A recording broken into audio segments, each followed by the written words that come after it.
আসসালামু আলাইকুম। আশা করি সবাই ভালো আছেন। তো আজকে আমি আপনাদেরকে চুরির মাল ফেরত পাওয়ার একটা তাবিজ দিব। টোটাল ২ টা তাবিজ। তো তদবিরটা একসাথেই করতে হবে।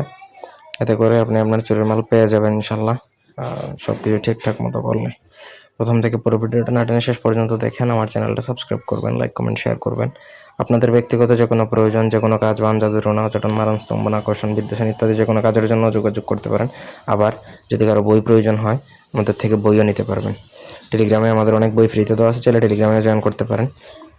তো এখানে নিয়ম বলে দিচ্ছি আমি।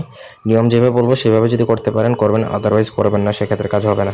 যদি কোনো কারোর কিছু যদি দোকান বা ঘর থেকে কোনো কিছু চুরি হয় বা যে কোনো জায়গা থেকে চুরি হয়, তাহলে ১ নম্বর যে তাবিজ সেটা আপনাকে লিখে ঘরের সামনে পথে, মানে সামনে যে রাস্তা সেখানে পুঁতে দিবেন ১ নম্বর তাবিজটা। ২ নম্বর তাবিজটা যার মাল চুরি হয়েছে তার গলায় বাঁধবেন। এই হচ্ছে ২ নম্বর তাবিজটা, কিন্তু তামার পাতে লিখতে হবে। যেটা গলায় বাঁধবেন সেটা তামার পাতে খোদাই করে লিখতে হবে।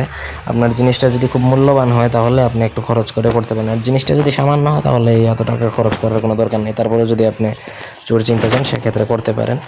আর ১ নম্বর তাবিজটা আপনাকে সাদা কাগজের মধ্যে বা ভূষপাতার মধ্যে অরিজিনাল কস্তুরি কালি দ্বারা লিখবেন। কস্তুরি কালি ছাড়া নকশা লিখলে কিন্তু নকশা জাগ্রত হবে না, কাজ হবে না। আমি যেভাবে যেই নিয়মে বলছি সেই নিয়মে যদি প্রয়োগ করতে পারেন তাহলে কিন্তু আপনার 100% শিওর বা মোটামুটি আশাবাদী থাকতে পারেন যে আপনি চোর চিনতে পারবেন বা চোর সহ মাল ফেরত পাবেন ইনশাল্লাহ। যদি মাল সে বিক্রিও করে ফেলে তাহলেও কিন্তু চোর হাজির হবে, কারণ এই চালানটা চোরের উপর করা হয় বা চোরের উপর লাগে। সেক্ষেত্রে চোর কিন্তু চোরে চোরে জ্বালাপোড়া করে, চোর অস্থিরতা তার মধ্যে থাকবে, সেক্ষেত্রে সে কিন্তু হাজির হবে। তো নিয়ম যেভাবে বলছি, একটা তামার পাতে লিখে গলায় দেওয়া, আর একটা হচ্ছে বাড়ির রাস্তায় পোতা, সেটা কাজ সাদা কাগজে কস্তুরি কালি দ্বারা। তো সঠিক নিয়মে কাজ করতে পারলে কাজ হবে। এই ছিল আজকের ভিডিও। ধন্যবাদ সবাইকে আমাদের সাথে থাকার জন্য। আল্লাহ হাফেজ।